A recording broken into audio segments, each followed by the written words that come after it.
itu tanda apa? Akhir-akhir kehidupan kita.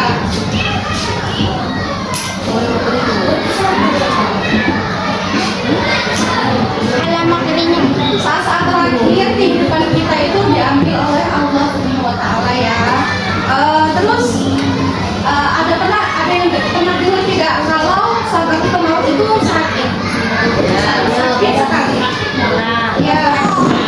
Nah, bahkan Rasulullah Nabi Muhammad saat dicabut nyawanya itu sudah dengan cara yang paling lembut, halus, tapi beliau masih merasakan sakit. Lalu beliau gimana obatku kalau yang ini saja sudah sesakit ini. Nah, dalam beberapa riwayat itu sakit tempat itu sakitnya seperti dikuliti atau ditarik setiap orang di dalam tubuh kita. Kayak ada kawat.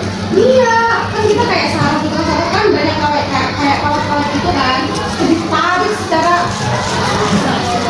Nah, tapi kenapa hadis ini turun? Kenapa Rasulullah bilang ini sakit? Itu kan untuk menakut-nakuti kita ya. Kita nggak boleh takut. Kenapa? Karena itu untuk mengajarkan kita agar kita bisa menghadapi kematian dengan baik atau husnul khatimah. Supaya baik itu su'ul khatimah.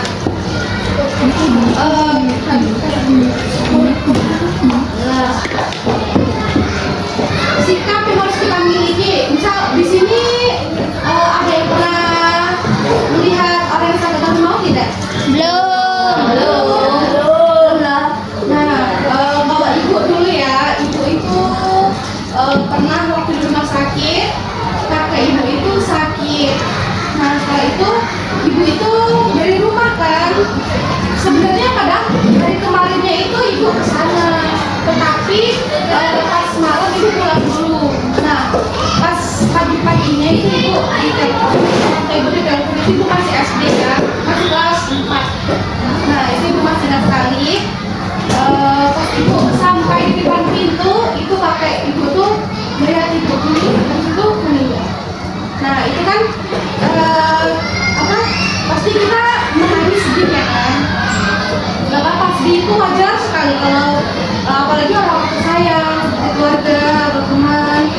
Lalu kita tidak diperbolehkan untuk sampai biasanya ada sampai yang mereka sampai teriak-teriak, ada kan? Pasti seperti itu pasti ada. Lalu kita harus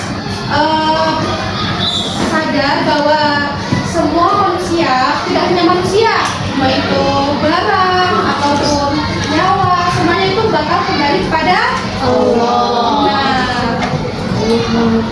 ada nggak yang kemarin tahu berita pondok Ponpes Al-Khazim? Ya, roboh. Nah, iya, itu kan pas sholat asar ya kan, jadinya para santri-santrinya banyak ya, ada 67 kira-kira ya. Nah itu kalau manusia, kalau mayat yang biasa itu kan kalau badannya utuh itu kan langsung dikafani seperti biasa kan. Tapi kalau yang misal badannya tidak utuh itu boleh diteruskan ke peti. Makanya salah satu dari santri di sana itu kemarin ada yang memasukkan peti karena maaf badannya sudah tidak utuh. Itu tidak apa-apa, itu diperbolehkan dari Allah. Iya, syahid ya, karena sudah menuntut ilmu. Terus kalau kita sedang menghadapi seorang yang sedang maut itu kita apa aja yang harus dilakukan? Menangis.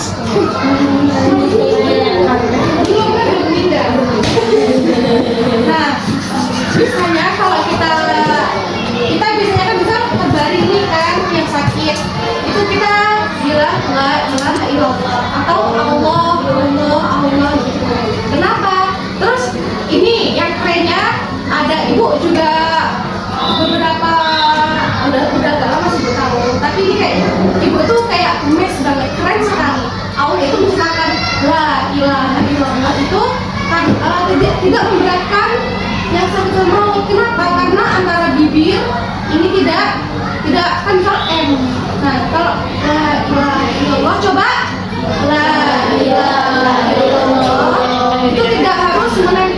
takbirnya kan? Coba dicoba. Nah, itu memudahkan agar seseorang yang sampai membuat ini tidak kesusahan karena saat dicabut nyawanya itu sangat sekali. Nah, itu biasanya tuh susah untuk berbicara. Makanya kayak kalau panjang la ilaha illallah itu Allah. Nah, itu kan juga tidak bersentuhan kan akan membedakan dengan bawah. Itu kayaknya Allah memberikan hal sekecil itu pada saat terakhir kita, bahkan masih dipikirkan oleh Allah. Nah, apa aja sih hal yang harus kita lakuin selain baca la ilaha illallah? Yaitu kalau bisa kita menghadapkan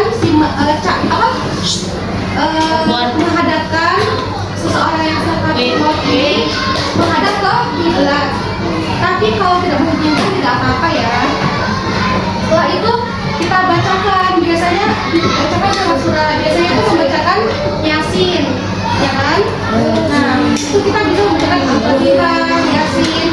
Agar mungkin kalau satu masnya itu agak sulit, itu agak dimudahkan. Lalu kita sebisa mungkin menjaga situasi agar selalu tenang.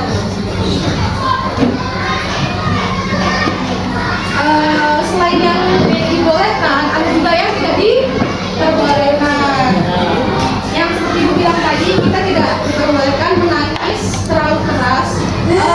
Ini balik lagi ke yang Pondok Sibi kemarin ya. Itu kan ada salah satu santrinya itu anak dari kiai pesantren lain kan. Nah, yang tubuh itu maaf kalau tidak utuh, itu dia dimasukkan ke dalam peti. Lalu sang ayahnya ini atau ayah korban yang santrinya yang meninggal ini, bilang itu bilang seperti ini. Andai saja aku tidak takut dianggap gila, maka aku akan menampilkan rebana saat anakku meninggal karena aku sangat bersyukur karena ada salah satu anakku yang syahid. Itu benar-benar Masya Allah sekali. Itu tingkat keikhlasan yang sudah sangat tinggi ya. Seperti itu juga dulu ibu pernah diajarkan oleh guru ibu. Itu kalau misal ada yang meninggal sanak kita atau yang dekat dengan kita, itu kita sebaiknya tuh bukan sebaiknya ya, kita boleh bilang alhamdulillah karena jiwanya itu kembali kepada Allah. Lalu kita dilarang sekali. Kita kalau gosip, boleh nggak kita gosip? Pas lagi hidup aja nggak boleh kan?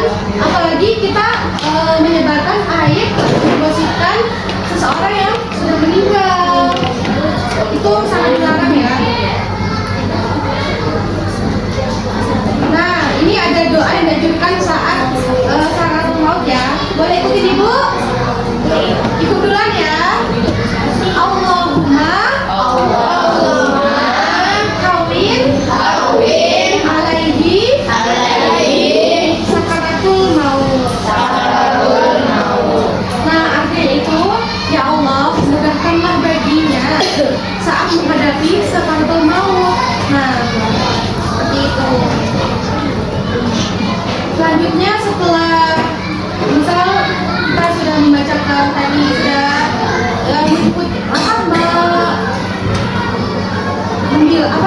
untuk kita menuntun untuk mengucapkan la ilaha illallah atau kita melanjutkan doa untuk yang sakit maut itu setelah seorang meninggal, kita sebaiknya bilang apa? Lalu kalau misal kan ada beberapa jenazah atau mayat yang belum tertutup matanya, itu kita tutup seperti ini ya, agar matanya menutup. Ini ditutup. Lalu kita tutup kepalanya ini atau wajahnya dengan kain.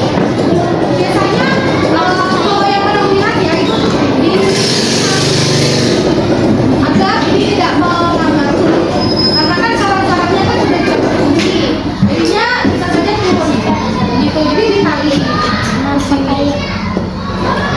Lalu kita berdoa kepada Allah agar semua amalnya diterima dan dosanya diampuni.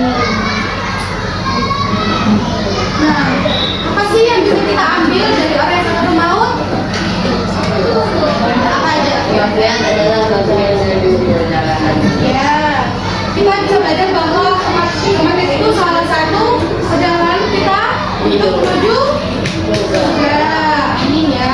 Karena di dunia ini ternyata tuh masih banyak step-stepnya, nanti ada lalu apa padang mahsyar, ada hari kebangkitan, hari kiamat. Nah, ternyata dunia itu tuh dunia ini tuh masih karena kita awalnya lahir lalu di dunia. Lalu menjadikan kita juga untuk mempersiapkan diri. Kita kalau sekolah biasanya sebelum ada MBA, kita kan sekarang masih di hotel. Nah, sebelumnya bawa kan sebelum MBA. Nah, itu aja kita kalau sekolah sebelum hotel. Apalagi kita kalau surga itu juga banyak. Iya, harus ada amalan, ibadah kita ikuti, jalani. Setelah itu kita bisa menumbuhkan rasa kasih sayang kepada keluarga, empati. Kita harus empati, apalagi kepada keluarga yang ditinggalkan itu kita harus apa? Merangkul ya. Jadi sedih sekali.